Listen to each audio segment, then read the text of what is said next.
Bendito sea el nombre de Dios. ¿Cuántos están acá? ¿Eh? Levante su mano. No me mire a mí, cierre sus ojos por un instante, así con sus manos levantadas. Señor, a ti sea toda la gloria en esta noche. Tú eres el único digno de recibirla. Bendícenos, Señor, a través de tu palabra. Háblanos, porque somos tu pueblo y necesitamos, Señor, oír instrucción de parte tuya. Que todo lo que se hable y todo lo que se diga, Señor, en esta noche, sea con autorización tuya. En el nombre que es sobre todo nombre. Amén.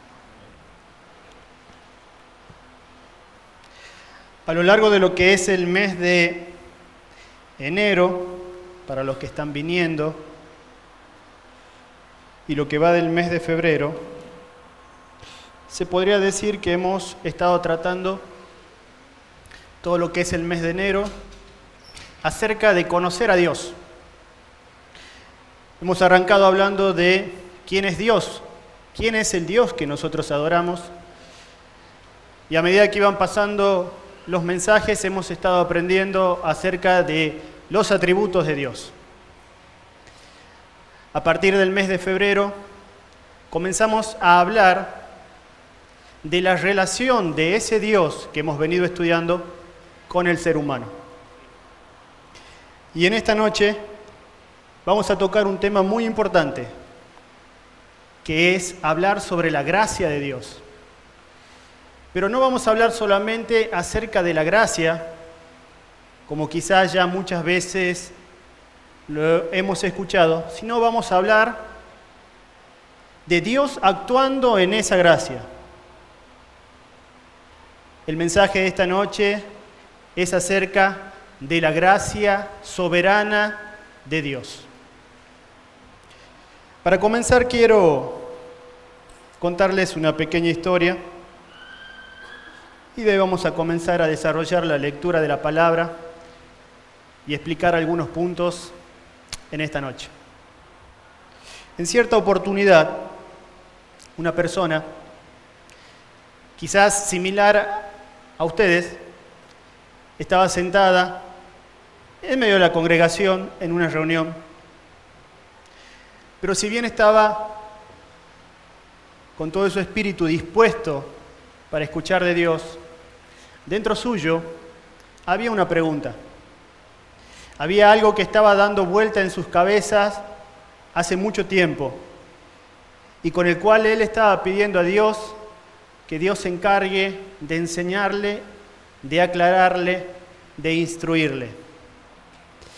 Y esta persona estaba sentada, como les decía, quizás como algunos de ustedes en esta noche, y su cabeza daba vueltas y vueltas y vueltas. Y de repente fue sacudido con una pregunta. Sin lugar a duda era Dios, a través del Espíritu Santo, el que comenzaba a hablarle. Y la pregunta era así, que quizás es la primer pregunta que en esta noche el Señor nos hace a cada uno de nosotros. La pregunta es, ¿cómo llegaste a ser cristiano? ¿Se ha preguntado alguna vez? ¿Alguna vez se ha sentado en este lugar o camino a este lugar o en su semana le ha venido esta pregunta a su cabeza? ¿Cómo llegaste a ser cristiano? Muchos quizás puedan llegar a decir de que sean dudas sembradas por el mismo diablo y quizás otros puedan llegar a decir que es Dios el que le está hablando para comenzar a trabajar en sus vidas. Y la pregunta fue esa, ¿cómo llegaste a ser cristiano? Dentro suyo, él contesta, toda pregunta necesita una respuesta. Y la primera respuesta que salió de su boca a esa pregunta fue, busqué al Señor. Inmediatamente vino otra pregunta más, pero ¿cómo llegaste a buscar al Señor? Nuevamente, quizás sus piernas comenzaron a temblar ante una nueva pregunta y tan profunda como esta. ¿Cómo llegaste a buscar al Señor? La respuesta no se hizo esperar y fue así. Él, esa persona, al igual que nosotros, no la habíamos buscado a no ser que habría existido una influencia previa en su mente que hizo que lo buscara. Sin lugar a duda, si alguno de los que estamos sentados acá nos preguntan cómo hemos llegado a buscar a Dios, vamos a tener que sincerarnos y decir que si lo hemos hecho, no fue por un mérito nuestro, no fue por un deseo nuestro, fue algo que nos llevó a esa búsqueda. Y esa fue la respuesta. Pero ahí no terminó. En ese mismo instante, la palabra de Dios y estas preguntas comenzaron a hacer que se compungiera de corazón y automáticamente comenzó a orar. Cuando él comenzó a orar, se preguntó nuevamente, vino una pregunta a él y dijo, ¿cómo llegaste a orar? ¿Qué es lo que despertó en ti el querer orar? Él contestó diciendo, fui estimulado a orar al leer las Escrituras. Y entonces vino otra pregunta. Usted ya se va a imaginar cuál es. ¿Cómo llegaste a leer las Escrituras? Parecía que las preguntas nunca se iban a acabar. Las leí, fue la respuesta. Pero, ¿qué fue lo que lo empujó a hacerlo? ¿Qué fue lo que te empujó a hacerlo? Si eres un lector de la palabra de Dios, de las Escrituras, que te llevaron a orar, que te llevaron a buscar de Dios y a hacerte llamar cristiano, ¿qué fue lo que te impulsó? Entonces, en un instante, vi que Dios estaba en el fondo de todo. Era Dios el que estaba hablando y tratando con esa persona. Y que Él era el autor de su fe, como Él es el autor de mi fe y de tu fe. Y así continúa con este relato esta persona. Dice que la doctrina de la gracia se le reveló automáticamente. Y de esa doctrina no se alejó hasta el día que Él murió. Y esta confesión fue la que cambió totalmente su relación con Dios. Usted dirá, es una linda historia. ¿La inventó? ¿Será verdad? Quizás muchos de los que están acá puedan hacer de esta historia como una historia personal. Pero estas palabras fueron dichas por el que fue considerado el príncipe de los predicadores, Spurgeon. Y así quiero comenzar. Quiero comenzar a desarrollar lo que es la gracia soberana, partiendo desde este lugar, del saber que es Dios el que nos encontró a nosotros y no nosotros el que lo encontramos a Él. Dios no estaba perdido. Dios no andaba llorando por los rincones esperando de que cada uno de nosotros le abramos la puerta de nuestro corazón. Él ya en la eternidad había escogido que quería entablar una relación con cada uno de sus elegidos. Y justamente de eso vamos a hablar, de lo que es la gracia soberana de Dios. Para comenzar, les invito de que podamos leer las Escrituras. Leer las Escrituras. Es la única manera de poder conocer la verdad.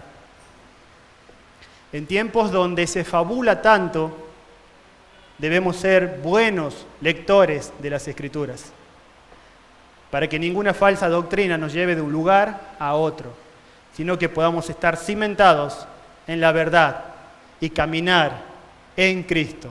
Amén. Vamos a leer en la carta de Pablo a los Efesios, en el capítulo 2.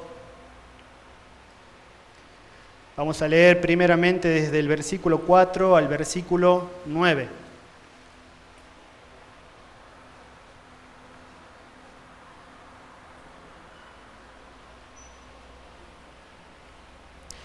La palabra de Dios dice así: pero Dios, cuya misericordia es abundante, por el gran amor con que nos amó, nos dio vida junto con Cristo.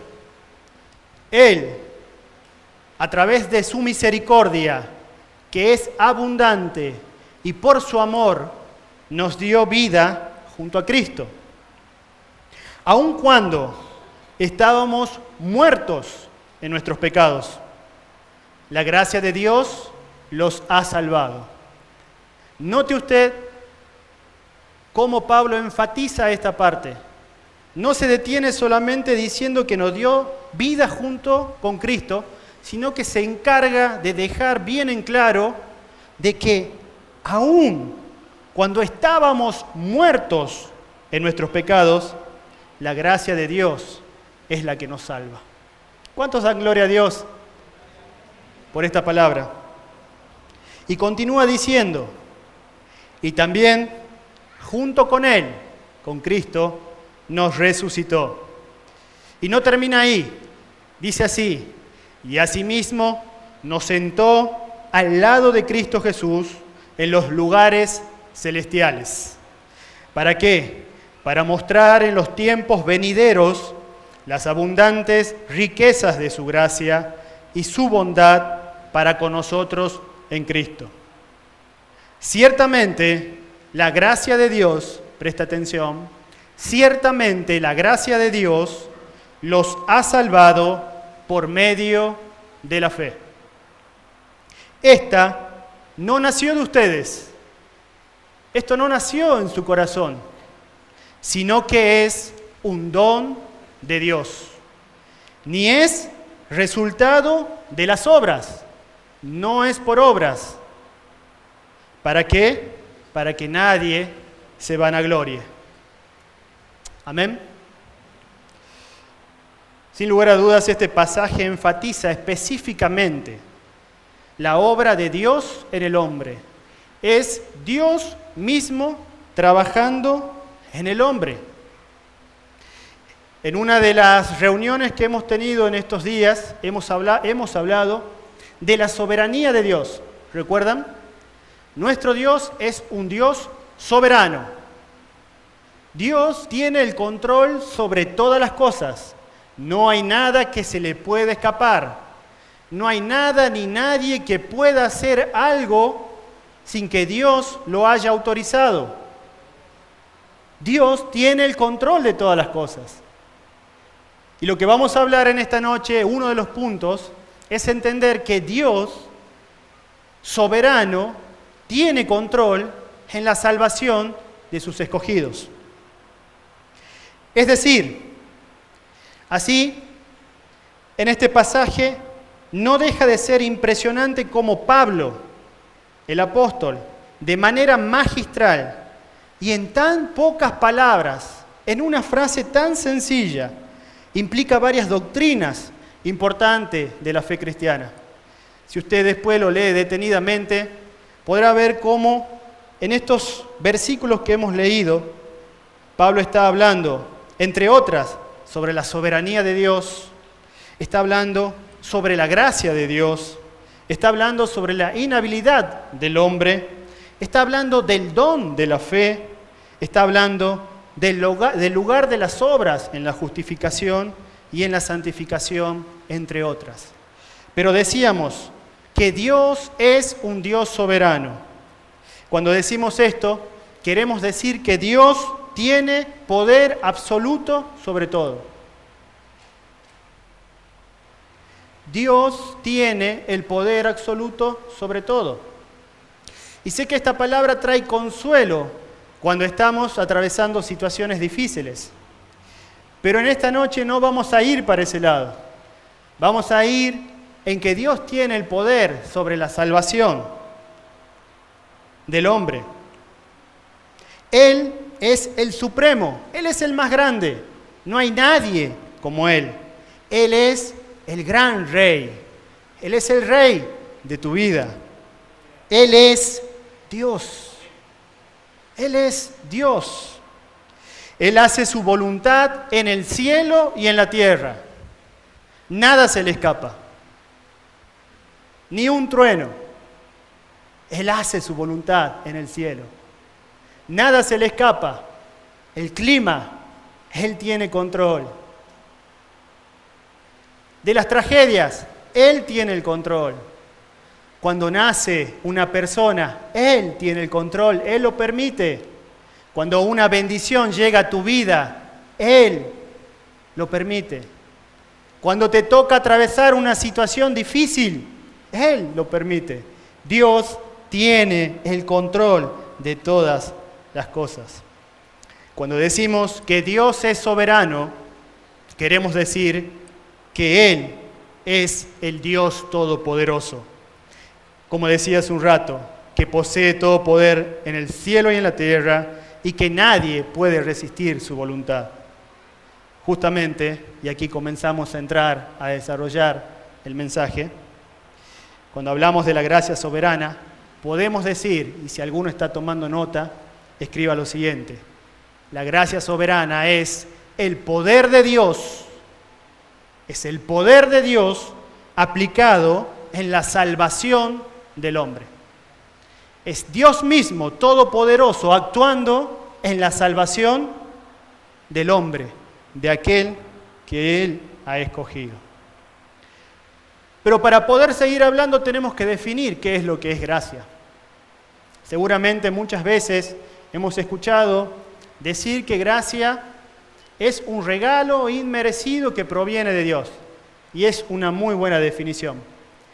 Pero vamos a tratar de ampliarlo un poco más en esta noche para poder entender todo esto. En el mismo libro Efesios, en el mismo capítulo 2, en el versículo 8 dice así: porque por gracia sois salvos, por medio de la fe, y esto no de vosotros, pues es don de Dios. Este versículo comienza a definir qué es lo que significa gracia. Dice que es un don de Dios, que es un regalo de Dios. Había un hombre que caminaba por las calles de su ciudad, con la mirada perdida. Se notaba que estaba preocupado. Iba de un lado al otro, como si no tuviera un rumbo definido. ¿Alguna vez vio una persona así? ¿Alguna vez le tocó compartir con una persona que no le encuentra solución a su problema? Quizás muchos diariamente nos toca vivir situaciones de esta manera, cuando algún compañero de trabajo, algún compañero de escuela o algún amigo o familiar lo vemos caminar de esa manera. A mí me toca permanentemente, por el lugar donde estoy, compartir con personas que no encuentran una salida a su problema. Y este hombre caminaba, yendo de un lado al otro como si no tuviera un rumbo definido. Los que lo miraban podían notar en sus ojos cansancio, preocupación, dolor, amargura. Quizás hasta su cuerpo se veía deteriorado. ¿Vio usted que cuando una persona está preocupada, no sé por qué, pero comienza a adelgazar? Comienza a demacrar su rostro, no hay felicidad, no hay luz, no hay brillo. Y esta persona estaba así. Quizás pasaba en esta sociedad tan egoísta como inadvertido entre las personas que lo rodeaban, hasta que un señor se le acercó y le preguntó qué le pasaba. El hombre lo miró sorprendido porque hasta ese momento nadie se había dado cuenta de que él estaba en esa situación. O si se habían dado cuenta, no le habían prestado atención. Entonces este hombre lo mira y le contesta: ¿Realmente a usted le interesa saber qué es lo que me pasa? La primera respuesta fue a la defensiva. Había una persona que se había acercado a interiorizarse y a demostrar preocupación por su situación. Pero la amargura que había dentro suyo, el dolor y demás, lo primero que hizo es que él ponga una barrera y conteste en defensiva. ¿Realmente le importa lo que a mí me está pasando? El otro señor le contestó que sí, ya que había notado que hacía rato que estaba deambulando por esas calles. Entonces, luego de que esa pared se había quebrado, él comenzó a contarle que no sabía qué hacer.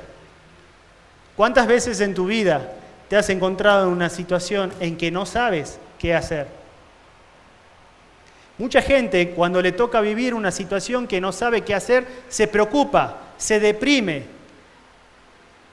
Cuando una persona no sabe qué hacer, es el mejor momento para el cristiano, porque es el momento en el cual comienza a actuar Dios, que sí sabe qué es lo que tiene que hacer.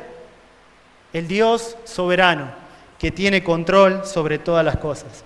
Pero este hombre contestó que no sabía qué hacer y comienza a relatarle cuál era su problema. Él dice que tenía una hija que era la hija menor, a la cual él amaba muchísimo, pero estaba muy enferma y necesitaba conseguir mucho dinero para poder solventar la operación y todo lo que era el proceso de la enfermedad para poder curarla. Necesitaba mucho dinero para poder costear los gastos de una operación que sería la única solución para salvar la vida de su amada hija. También le comentó que ya había vendido todo lo que tenía. ¿Quién no lo haría? ¿Quién no estaría dispuesto a entregar todo lo que tiene para poder salvar a un ser querido? ¿Qué padre no estaría dispuesto a entregar todo? Casa, auto, todo, joyas, para poder pagar por la vida de su hija. Y él le comentó que ya había vendido todo lo que tenía, pero aún así no le alcanzaba, no era suficiente. Sin mediar más palabras, el otro hombre, que hasta ese momento le había escuchado atentamente, puso una mano sobre el hombro de este señor y le entregó un paquete envuelto en papel madera. Un paquete en un sobre de madera que no mostraba qué es lo que contenía. Y le dijo: no se preocupe más, tranquilo, no se preocupe más. Acá tiene más de lo que necesita. Ahora vaya, corra lo más rápido que pueda a ver a su hija y hagan que la operen inmediatamente. Él había encontrado la solución a su problema, aun cuando ya pensaba que no había una solución y cuando no la había estado buscando y cuando ni siquiera conocía a esa persona que le estaba ofreciendo la solución. Esta persona que le ofreció la solución ni siquiera le preguntó si trabajaba o no trabajaba, de dónde venía, a dónde iba. No le preguntó nada. Sencillamente respondió a su preocupación entregándole lo que él necesitaba. El hombre abrió el paquete y vio que estaba lleno de dinero. Era más de lo que necesitaba. Pero él no entendía lo que estaba sucediendo y solo atinó a preguntar: ¿por qué hace esto? ¿Por qué hace esto? Y solamente obtuvo la siguiente respuesta: sencillamente porque hoy quise entregarle todo a cambio de nada. Cuando hablamos de la gracia, de ese regalo que Dios nos hace, es eso. Es haber recibido de parte de Dios todo, sin haber dado nada a cambio. ¿Qué podríamos haberle ofrecido con todas nuestras limitaciones, siendo seres caídos, pecadores, muertos en delitos y pecados, como dice Pablo? ¿Qué podíamos presentarle a Dios? ¿Con qué podíamos llegar a intentar pagar todo lo que significa la gracia para nuestras vidas? Sencillamente porque Dios quiso entregarte todo a cambio de nada. Muy bien, para poder continuar es necesario, como les decía, primeramente definir el término tan importante que es gracia. Y gracia es, como les decía, es conceder a alguien un don, es decir, un regalo o un favor de manera gratuita e incondicional. Es cuando Dios te da algo que es un regalo valioso de una manera gratis, sin que tengas que pagar, y de una manera incondicional. ¿Qué significa incondicional? Que no tienes que hacer nada a cambio para recibirlo. Es decir, sin tomar en cuenta mérito o condición alguna en el receptor. Es decir, que Dios no tuvo en cuenta cuáles eran tus cualidades, cuál era tu condición, cuáles eran tus atributos, cuáles eran las cosas que sabías hacer o las que no sabías hacer. Sin tener en cuenta eso, Dios te entrega un regalo. La única causa de la gracia es la voluntad del dador de conceder su favor al receptor. Solamente en la voluntad de Dios querer darte ese regalo a favor tuyo. Entonces, quizás podríamos concluir que la gracia de Dios es la libre e incondicional disposición de la voluntad soberana de Dios. Presta atención. Incondicional, voluntad soberana de Dios. ¿Fundamentada en qué? En su amor. Sencillamente en su amor. ¿De qué? De otorgar su favor al pecador que Él ha elegido, sin tomar en cuenta su condición. Vamos a leer un pasaje que está en Romanos capítulo 5. Vamos a leer el versículo 6 y el versículo 8. Donde vamos a ver un ejemplo de que este favor que hemos recibido no es porque hayamos hecho algo para recibirlo, sino que es solamente la voluntad de Dios actuando soberanamente a favor de cada uno de lo que Él había escogido. Romanos capítulo 5, versículos 6 y 8 dice así: porque Cristo, cuando éramos débiles, comienza a dar la característica del ser humano que alcanza la gracia delante de Dios. Cuando éramos débiles, a su tiempo murió por los impíos. No dice que murió por aquellos que hacían bien las cosas. No dice que murió por aquellos que hacían buenas obras. No dice que murió porque yo era lindo. No dice que murió porque cantaba bien. Él murió por los impíos, por los débiles. Ciertamente, apenas morirá alguno por un justo. Con todo, pudiera ser que alguno osara morir por el bueno. Mas Dios muestra su amor para con nosotros en que aun siendo pecadores, Cristo murió por nosotros. Aún mirando tu condición de pecador, Cristo muere por nosotros. Sin lugar a dudas, es algo que no merecíamos. Es haber recibido un regalo muy grande que no merecíamos. Dar ejemplos sería caer en cuestiones que podrían llegar a ser muy chiquititas para entender realmente la grandeza de lo que Dios hizo. Pero más o menos, como para que se entienda, es cuando uno tiene un hijo y ese hijo durante todo el año se ha comportado de una manera pésima, faltando el respeto, no estudiando, desobedeciendo, haciendo todo lo malo, deshonrando a su padre. Y ese padre actúa de una manera totalmente diferente a eso, ofreciéndole un regalo. Más adelante vamos a ver que no es tan fácil, que hay algo que sucedió para alcanzar ese regalo. Pero recibir el regalo de Dios es algo que no merecíamos. En este versículo que hemos leído, en este pasaje, se nos presenta claramente la incondicionalidad de la gracia de Dios, quien nos concede su favor aun cuando nosotros, debido a que somos pecadores, no lo merecemos, ni tenemos nada que dar a cambio de lo que se nos otorga. Tito dice así: porque en otro tiempo nosotros también éramos insensatos. Está hablando de nosotros. Si alguno se ofende, después lo ve con Tito.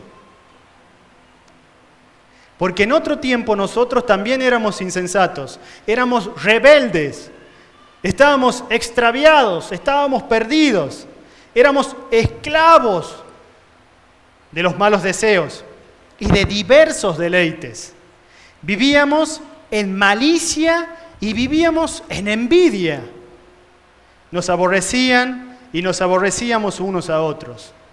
Pero, bendito sea el Señor, porque siempre hay un pero cuando se manifestó la bondad de Dios, nuestro Salvador, y su amor para con los hombres, nos salvó. Él nos salvó, y no por obras de justicia que nosotros hubiéramos hecho, sino por su misericordia, por el lavamiento de la regeneración y por la renovación en el Espíritu Santo, el cual derramó en nosotros abundantemente por Jesucristo, nuestro Salvador, para que al ser justificados por su gracia, viniéramos a ser herederos conforme a la esperanza de la vida eterna. ¿Se acuerda temprano cuando el pastor leía el Salmo? Hablaba de una herencia que es eterna. Y Tito acá dice que por su gracia viniéramos a ser herederos conforme a la esperanza de la vida eterna. Si usted lee detenidamente los primeros versículos de Efesios 2, podemos ver que Pablo nos habla sobre esto, primero describiendo nuestro estado, miserable sin Dios, luego mencionando los beneficios y después describiendo la obra de gracia que Dios otorga al pecador elegido. Todo obra y mérito de Dios.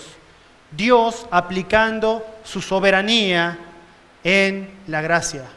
Por eso es que estamos hablando de una gracia soberana. Dios actuando en favor de sus elegidos, proveyendo el medio que es Jesucristo para poder alcanzar la salvación. Notable es que en ningún lugar de aquella descripción se menciona al hombre obrando o mereciendo la gracia. Hago mucho hincapié en esto, porque es necesario que si estamos aprendiendo doctrina, se borre de nuestra cabeza que hicimos algo para alcanzar este favor de parte de Dios. No hemos hecho nada. No podemos hacer nada. Por más que lo intentáramos, estamos inhabilitados para poder hacerlo. No hay nada bueno que podamos hacer para poder alcanzar. Es mérito de Dios actuando a favor de nosotros. Es Dios solo quien hace la obra completa. Muy bien, hemos hablado de un regalo. ¿Y cuál es el regalo? ¿Cuál es el regalo que hemos recibido? ¿Alguna vez alguien lo murmuró? Y voy a hacer una pregunta. ¿Alguna vez alguien te preguntó, ¿eres salvo?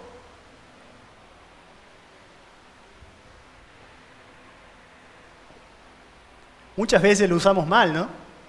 ¿Se acuerdan? Salíamos a evangelizar. al primero que encontrábamos con cara de pecador. ¿Eres salvo? ¿Alguna vez alguien te ha preguntado, ¿eres salvo? La última vez que me preguntaron si era salvo, ¿saben qué es lo que contesté? ¿Salvo de qué? La otra persona no sabía qué decirme, porque tenía puesto el cassette y no sabía cómo seguía. Pero, ¿de qué eres salvo? Ahora te pregunto yo a vos. ¿De qué eres salvo? La cuestión de ser salvo es una de las cuestiones más importantes de la Biblia. En su concepción, en el seno de María, cuando María estaba embarazada de Jesús y Jesús estaba por nacer, Jesús es anunciado como el Salvador. El Salvador y la salvación van unidos. El papel del Salvador es salvar. Mateo 1:21 dice así: se presenta el ángel delante de María y le dice lo siguiente: y dará a luz un hijo, y llamará su nombre Jesús, porque él salvará a su pueblo de sus pecados. El Salvador es Cristo. El regalo es la salvación. El significado bíblico de la salvación es amplio y diverso, pero en su forma más sencilla, el verbo salvar significa ser rescatado, escuche bien, ser rescatado de una situación peligrosa o amenazante. Piense un instante en el siguiente ejemplo. Una vez veía una película de un bombero que un día determinado había salido con toda la dotación, un día más, en el cual habían sido llamados a apagar un incendio. Y este bombero, sabiendo que lo que él hacía, su trabajo, era un trabajo difícil y peligroso, salió a hacer su trabajo. Y cuando él sale, llega a ese lugar y comienzan a entrar dentro de un edificio grande que estaba en llamas, porque sabían que adentro había una persona que necesitaba ser rescatada. Y en lo que comienza a entrar, se va introduciendo cada vez más y más y más dentro de ese edificio en llamas.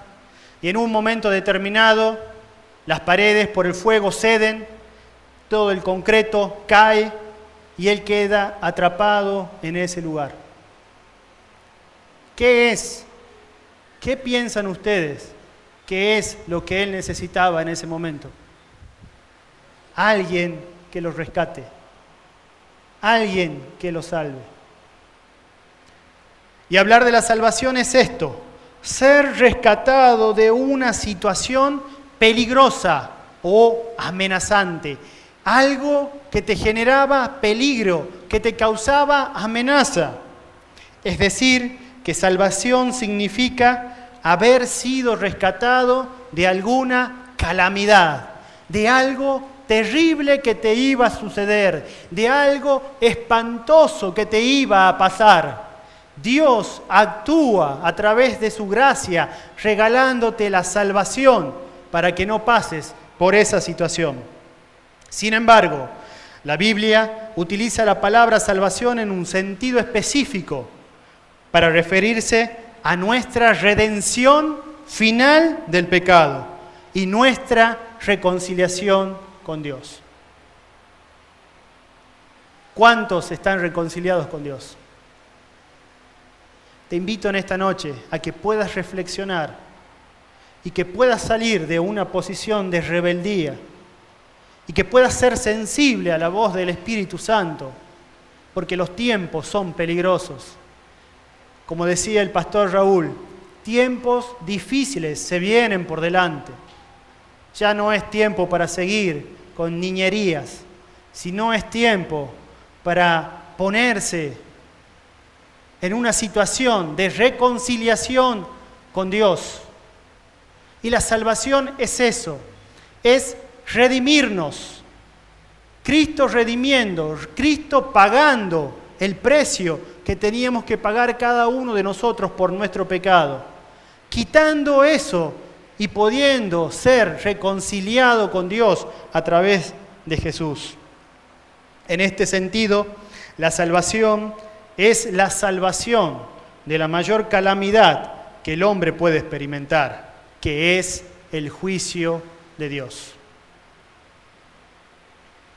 El juicio de Dios, la ira de un Dios soberano sobre el pecador.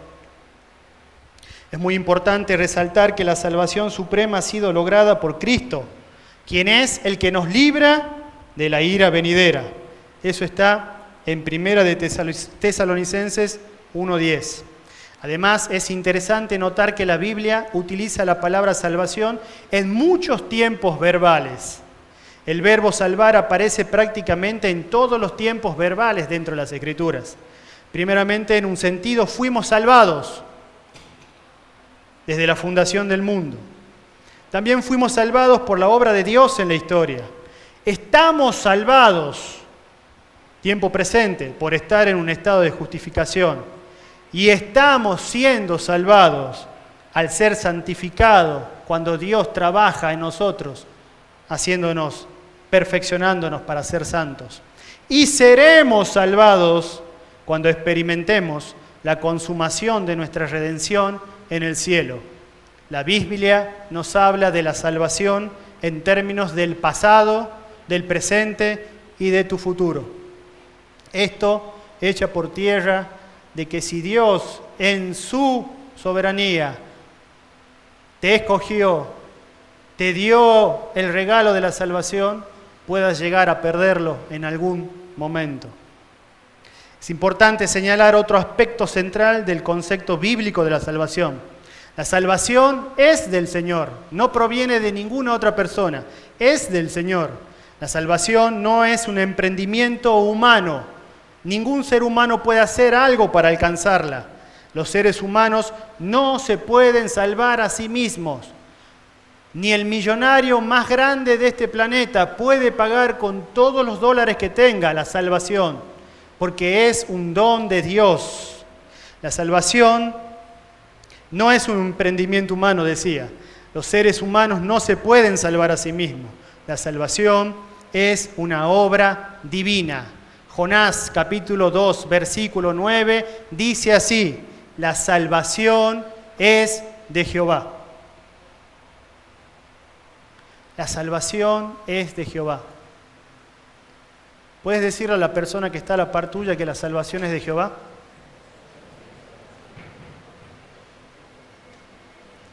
A veces no entiendo cómo en tiempos tan difíciles, cuando nadie enseña estas cosas, sino que lo único que se enseña es cómo hacer para que te sientas bien y seas el campeón de la vida y luego poder sacarte dinero. Muchos permanecen horas y horas viviendo en esas realidades y están y participan. Y cuando uno expone verdades bíblicas, el cansancio es más fuerte que vos. Y comienzas ahí donde estás a cabecear, se te comienzan a cerrar los ojos. Es importante seguir trabajando y seguir creciendo. Pero, ¿de qué nos salva Dios? Sería la siguiente pregunta. Y hay un versículo que me gusta mucho y que va a ser la respuesta para esta última pregunta de la noche. ¿De qué nos salva Dios? Hemos dicho que gracia es un regalo que Dios nos da y el cual no merecíamos. Ese regalo es la salvación. ¿Pero de qué? ¿De qué nos salva Dios? Romanos 3:23 dice así: por cuanto todos pecaron y están destituidos de la gloria de Dios. Un versículo muy conocido y que es utilizado justamente cuando salimos a intentar hacer la obra de Dios creyéndonos que somos Dios para salvar a una persona. Por cuanto todos pecaron, están destituidos de la gloria de Dios, dice así. Pero ¿cómo este versículo nos sirve como respuesta para saber de qué nos salva Dios? Vamos a verlo más adelante. En el punto anterior hemos estudiado que Dios soberanamente interviene en la elección y salvación del hombre pecador. Es su obra, solamente su obra, a través justamente de la obra poderosa de Jesucristo en la cruz. Pero ¿de qué somos salvados? Esa es la pregunta. Quizás muchos de los que están acá, lo primero que piensen como respuesta a la pregunta formulada es: Dios nos salva del infierno. Muchos pueden contestar esto: Dios nos ha salvado del infierno. Sproul escribe lo siguiente haciendo referencia al infierno: si aquí, en la tierra, si aquí y ahora pudiéramos imaginarnos el peor de los sufrimientos humanos, aún no habríamos captado con nuestra imaginación la terrible realidad del infierno. ¿Qué está queriendo decir? Que por más que nos imaginemos con nuestra mente finita e intentemos pensar cómo sería, no nos acercaríamos lo más mínimo a poder realmente describir lo que es el infierno. La Biblia se refiere al infierno de la siguiente manera: al fuego que no puede ser apagado, al fuego eterno, al lago de fuego, a la segunda muerte y a la perdición eterna. ¿Pero de qué nos salva Dios? Quizás otros puedan llegar a responder lo siguiente: que Dios nos salva de la ira de Dios. Y esto es correcto. La Biblia nos enseña que la paga del pecado es la muerte. Y que Dios, al ser justo, debía satisfacer su propia justicia. Alguien tenía que pagar. Isaías 53:10 trae luz de la siguiente manera: con todo eso, Jehová quiso quebrantarlo, haciendo referencia a Jesús.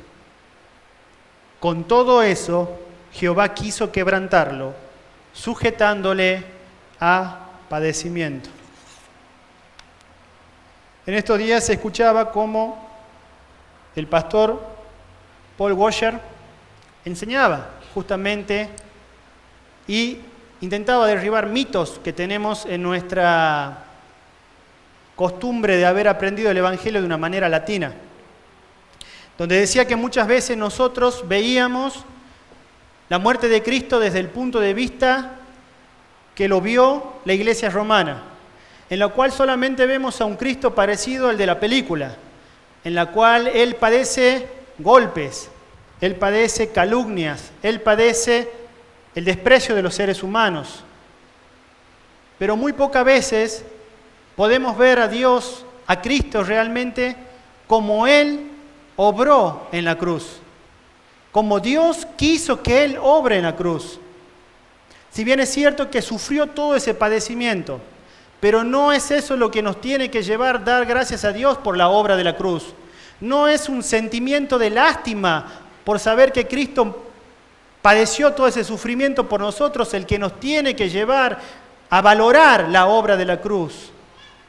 Valorar la obra de la cruz tiene que nacer cuando entendemos que el concepto que Dios tenía planeado era de que la ira de Él sea satisfecha en su Hijo, sabiendo que era el único que iba a poder ser digno de recibir y soportar semejante dolor. Por eso Isaías 53:10 dice que Él, como le decía hace un rato, Dios quiso quebrantarlo, sujetándolo a padecimiento. Cuando Jesús estuvo en la cruz, Él llevó nuestro pecado. Y si alguno tiene duda de esto, déjeme decirle que comience a leer las Escrituras. Porque cuando Cristo subió a esa cruz, se llevó nuestro pecado.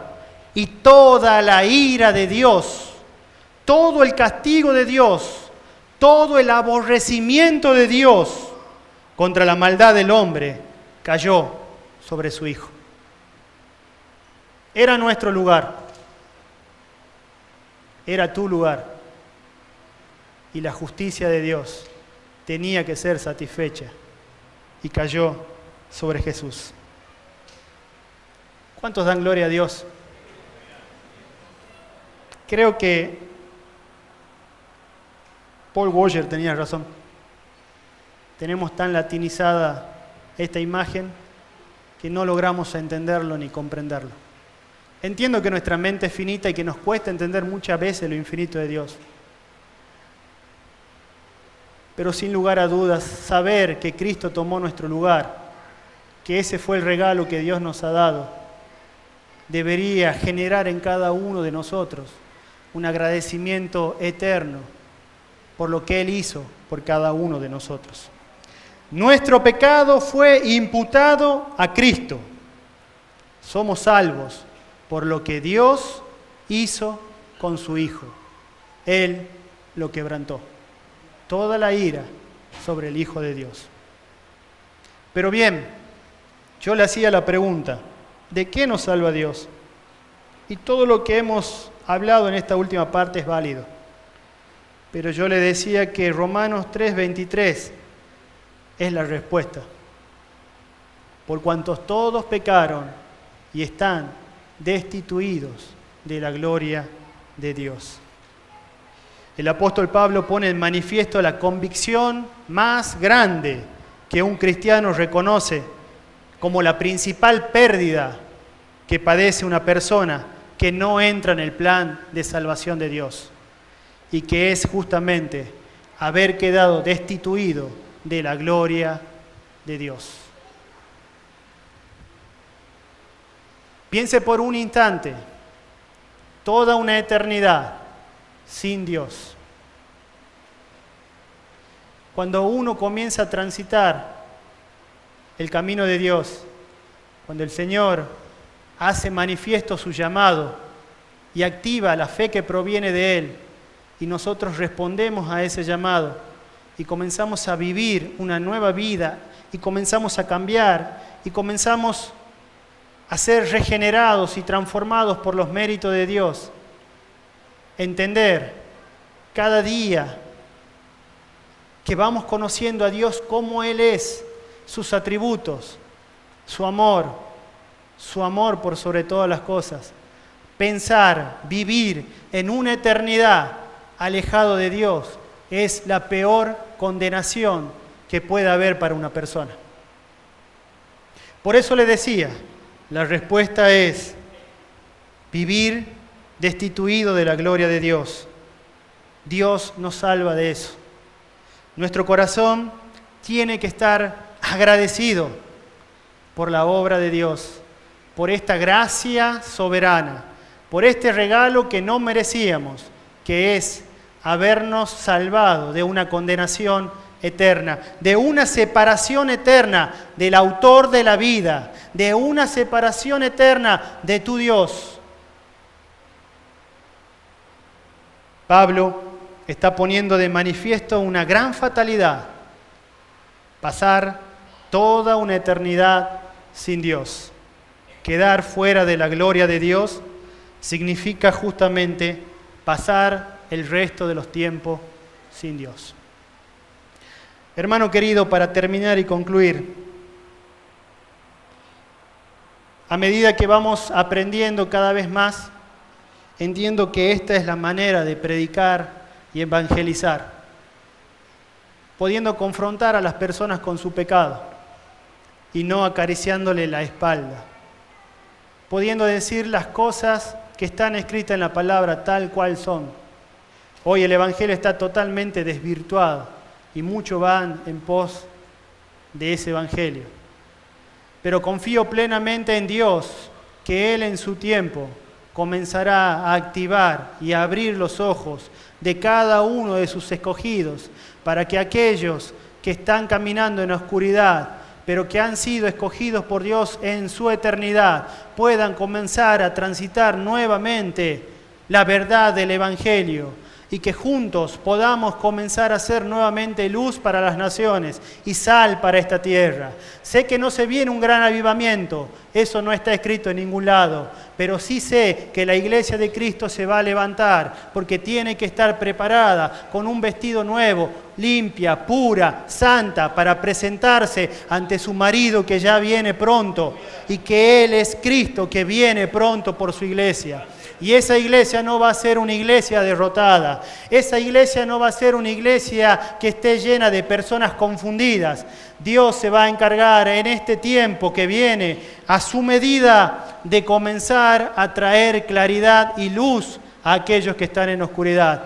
Y nuestra función es justamente eso, comenzar a predicar el verdadero evangelio, comenzar a hablar las cosas como son, para que aquellos que no lo entienden puedan alcanzar la gracia de Dios, la verdadera gracia de Dios.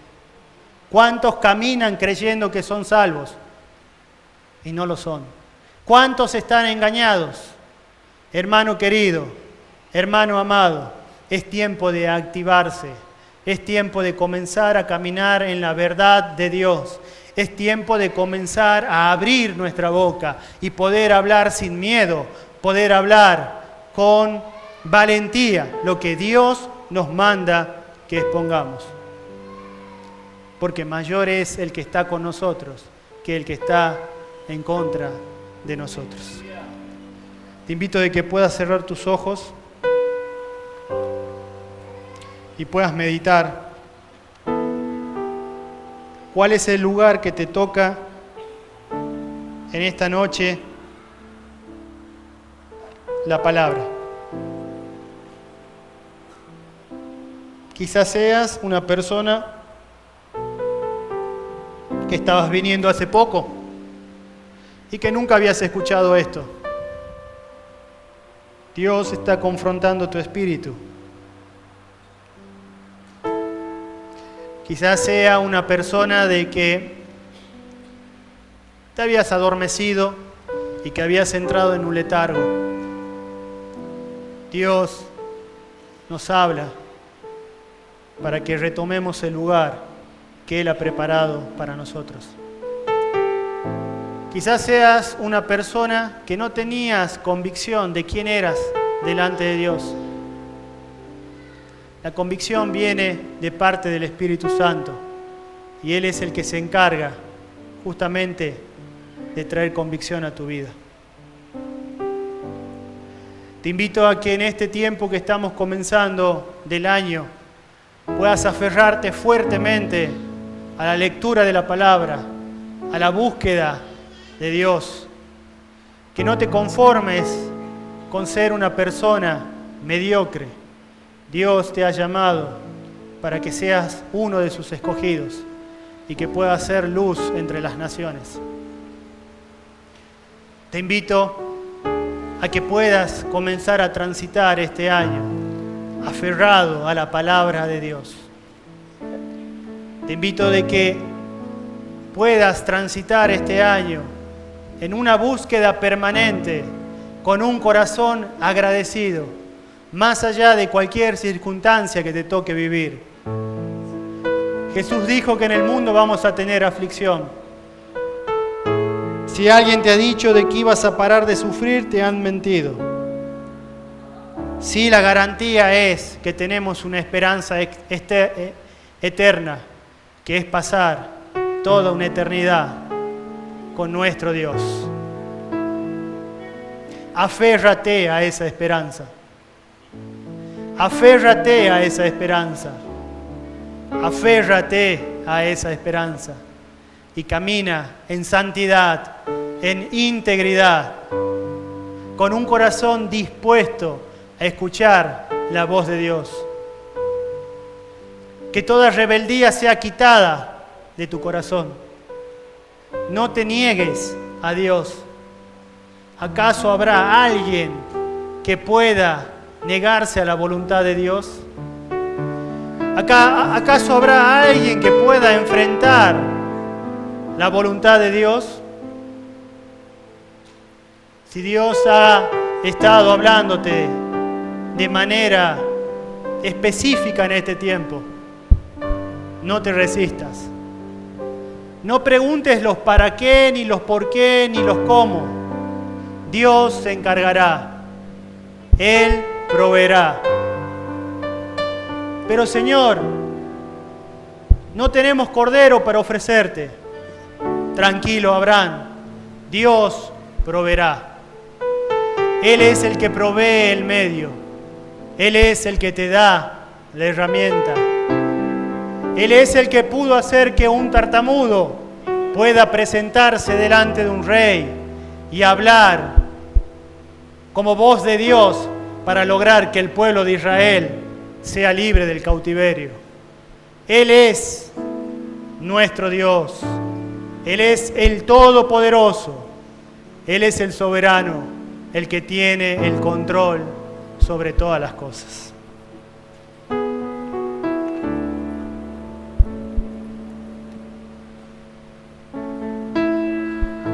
Le invito a que se ponga de pie en esta noche.